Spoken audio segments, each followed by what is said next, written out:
Hi, I'm Alicia Gonzalez, emergency physician and the director of clinical training at the Bridge Center, a program of the Public Health Institute founded to make it easier for patients to access healthcare when and where they need it the most.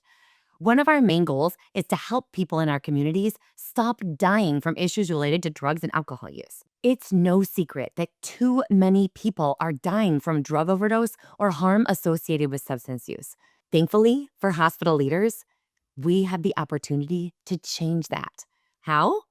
To answer that question, let's hear from one of our Bridge Center's principal investigators, Ariana Campbell. We have years of research in addiction medicine that shows unequivocally that substance use disorder is a complex neurocognitive disease. It spans multiple medical disciplines, including genetics, neurology, and behavioral health. Similar to obesity, diabetes, high blood pressure, and so many other complex medical issues, the solution involves multiple components, but the first step is evidence based, life saving medication to treat addiction. Whether it's buprenorphine or methadone to treat opioid use disorder, or naltrexone and gabapentin to treat alcohol use disorder, these medications can treat cravings, can stop withdrawal symptoms, and prevent death. Medication is truly the standard of care for patients, and it's best started in the emergency department. Emergency departments are a major source of medical care in the United States, especially for vulnerable patient populations who often struggle to access care. As it is, over 1 in 4 patients who comes to the emergency department for any reason screens positive for a substance use disorder. And between 2018 and 2021, the use of the ED for substance use related conditions increased by almost 40%. In other words, the patients that need this life saving treatment are already coming to see us in the hospital.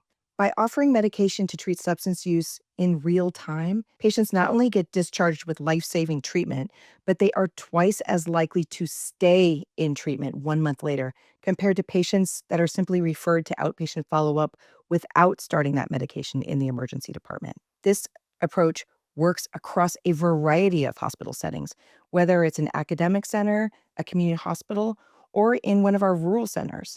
By starting that first prescription for medication in the ED, 1 in 9 people engages in continuous treatment for 6 months, and many more re engage faster than if they did not receive that first prescription. And that risk of death is highest in the first 48 hours following that ED visit. Patients with substance use disorder are incredibly medically vulnerable. We simply cannot wait for some other person in some other healthcare setting to get these patients life saving treatment. It's imperative that we act now before it's too late. As if saving lives was not enough of an incentive, hospitals across the nation that have implemented ED based medication for opioid use disorder or MOUD programs have seen number one, shorter length of stay for patients in opioid withdrawal in the ED. Number two, a decrease in substance use disorder related repeat ED visits by almost 2/3. And number three, improved clinical team and patient experience. Turns out helping relieve patient pain and suffering from withdrawal while also starting life saving treatment. So, giving our teams and our patients hope, that makes everybody's day so much better. The bridge model is simple. We must guarantee low barrier access to medications that treat substance use disorder, including from the emergency department. Second, we need to ensure smooth connection to ongoing care in the community. This can best be done by navigation services, where navigators receive specific training that allows them to support patients starting MOUD and guide them through the process of establishing outpatient addiction care. These navigators have been shown to reduce substance use related hospital costs by over 20%. Navigators also help hospitals meet HEDIS measures, emphasizing starting medication for opioid use disorder with organized connection to ongoing care. An incredible opportunity for you to better meet Medicaid health plan goals. Finally, we must emphasize a culture where our teams are equipped with the skills to help patients who use drugs reduce the morbidity and mortality of substance use. The right thing for patients is also the easy thing for us in healthcare.